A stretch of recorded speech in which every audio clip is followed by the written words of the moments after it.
హైదరాబాద్ లో junior national judo championship పోటీలు ఘనంగా ముగిశాయి. ఈ పోటీలలో 29 రాష్ట్రాలకు చెందిన క్రీడాకారులు పాల్గొన్నారు. ఢిల్లీ, బీహార్ జట్లు ప్రథమ స్థానంలో నిలిచాయి. విజేతలకు మంత్రి పొన్నం ప్రభాకర్ బహుమతులు అందించారు.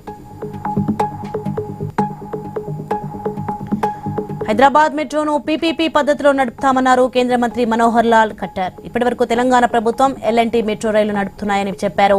పెండింగ్ లో ఉన్న ప్రాజెక్టులతో పాటు మెట్రో రైలు ప్రాజెక్టు 2వ దశకు ఫాస్ట్ ట్రాక్ మంజూరు చేయాలని ఆయన హెచ్ఎంఆర్ఎల్డీ సర్ఫాజ్ అహ్మద్ విజ్ఞప్తి చేశారు. హైదరాబాద్ గాంధీ భవన్ లో ఇందిరాగాంధీకి ఏఐసీసీ కార్యదర్శి సచిన్ సావంత్ నివాళులర్పించారు. ఎమ్మెల్సీ వెంకట్ హనుమంతరావు కార్యక్రమంలో పాల్గొన్నారు.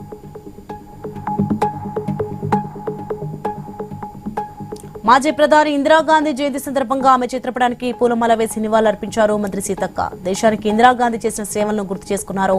ఆమె జీవితాన్ని, ప్రాణాలను దేశం కోసం త్యాగం చేసిన త్యాగశీలి ఇందిరమ్మని కొనియాడారు.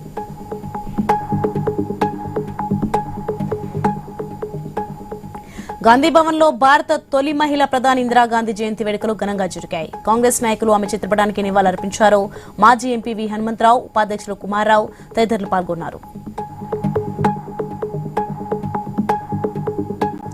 యాదగిరిగుట్ట శ్రీ లక్ష్మీ నరసింహస్వామి జన్మ నక్షత్రమైన స్వాతి నక్షత్రం సందర్భంగా సామూహిక గిరి ప్రదక్షిణ కార్యక్రమం చేపట్టారు.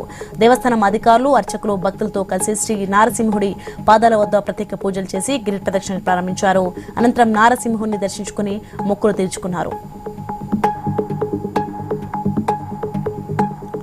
రాజన్న సిరిసిల్ల జిల్లా ఎల్లారెడ్డిపేట, వీర్లపల్లి మండలాల్లో కేటీఆర్ చిత్రపటానికి పాలాభిషేకం చేశారు. ఆటో డ్రైవర్ల ప్రమాద బీమా కడతానని ప్రకటించడంపై హర్షం వ్యక్తం చేశారు. కేటీఆర్ నిర్ణయానికి ఆటో సంఘాలు అభినందనలు తెలిపాయి. కొమరంభీం మసిఫాబాద్ జిల్లా కేంద్రంలోని వివేకానంద చౌక్ లో శ్రీ భాయి సెల్ పాయింట్ లో అగ్ని ప్రమాదం జరిగింది. షార్ట్ సర్క్యూట్ కారణంగా మంటలు చెలరేగాయి. షాప్ లో ఉన్న మొబైల్స్ పూర్తిగా దగ్ధమయ్యాయి. దాదాపు 25 లక్షల వరకు నష్టం జరిగిందని యజమాని వెల్లడించారు. అగ్నిమాపక సిబ్బంది మంటలను అదుపు చేశారు. సంగారెడ్డి జిల్లా జహీరాబాద్ లో మాజీ ప్రధాని ఇందిరాగాంధీ జయంతి వేడుకలు ఘనంగా నిర్వహించారు. ఆమె విగ్రహానికి పూలమాలలు వేసి నివాళులర్పించారు. ఉక్కు మహిళగా పేద, బడుగు, బలహీన వర్గాలకు ఇందిరాగాంధీ చేసిన సేవలను నాయకులు కొనియాడారు.